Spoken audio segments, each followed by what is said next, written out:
family matters and family dynamics have generational implications. What you do in your family right now is going to go to your children, your children's children, your children's children's children, and your children's children's children's children's children's children, all from the decision you make from the baby blessing until your great-great-great-great-grandchildren bless the baby. You going to decide whether they blessed or cursed. Where you get that from? Exodus 20, go on and turn. I done already lost some folks. Some folk left. God bless you. Pray your family as well. Come on, Exodus 20, round verse 1. That's the 10 commandments. You may not have read them, but you saw it on TV.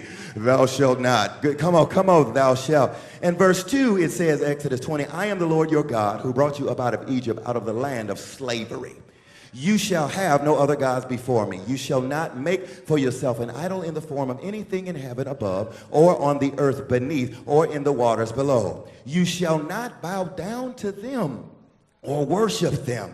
For I, the Lord your God, am a jealous God, punishing the children for the sins of their daddies to the third and fourth generation of those who hate me, but showing love, oh thank you, to 1,000 generations for those who love me and prove it by keeping up my commands. Somebody ought to holler, I'm in the thousands. Say it again, I'm in the thousands. God says in essence, I am the Lord thy God that delivered you from bondage. I am the Lord thy God who dealt with your enemies. I am the Lord thy God that paid your rent when you wasn't getting a paycheck.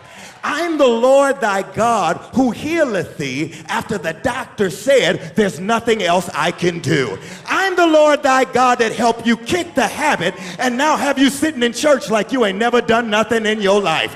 I'm the Lord thy God that got you money to go to school for one dadgum more semester. I'm the Lord thy God that delivered you from that relationship and now you got somebody that halfway likes themselves. I'm the Lord thy God. And God said the least you could do is not have any other gods before me. Don't make any other gods before me. Don't worship your job. Don't worship your man. Don't worship your money. Don't worship your status. Don't worship your looks. Don't worship your church. Don't worship your pastor. Don't worship your mama. Only thing I want you to do is worship me in spirit and in truth, because I'm the only one who can take you from where you were to the place I'm trying to get you to. I'm the only one who brought you out of Mississippi to the south suburbs. Somebody ought to give him some only one praise like you grateful. God said, I'm not doing anything but pre-stating what I'm going to state from Deuteronomy 6. You can turn there if you want. Deuteronomy 6 and 4 says, hear, O new faith, the Lord our God is one. He says, love the Lord your God with all your heart, with all your soul, with all your mind. This is the first and greatest commandment. And the second is like this. Love your neighbor as yourself. God says, if you obey my commands, you remain in my love. Loving God, worshiping God, saying you love him in a song is one thing.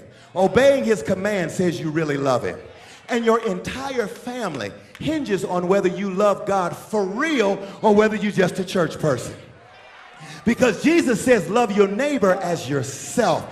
And if you're going to love yourself, you need to love the ones who have your same DNA. You need to hear me. Some of us can minister and love people who are strangers better than we love our own folk because we know them. Well, if you knew the strangers, you wouldn't go through all them backflips trying to impress them. You love the folks who are right there in your family network. Love your neighbor. Loving your neighbor. He says, love your neighbor. He says, impress my word on their minds, on their hearts.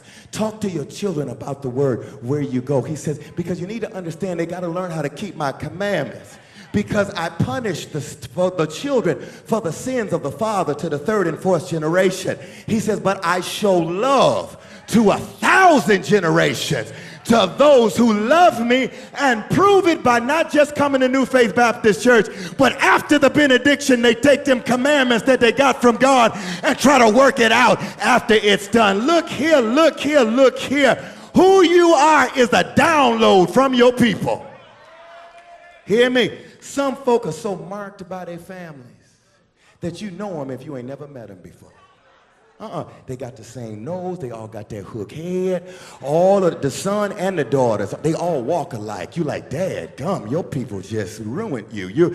You watching them. You could go down to Mississippi and run up on a family. That's Mr. Gilmore's child right there. You ain't never met it. I'm telling you that Mr. Gilmore, stop the car. Who your daddy, Mr. Gilmore? Because there's some about them that mark them. Your neighbor is made in the image of God, but they also made in the image of their mom and daddy.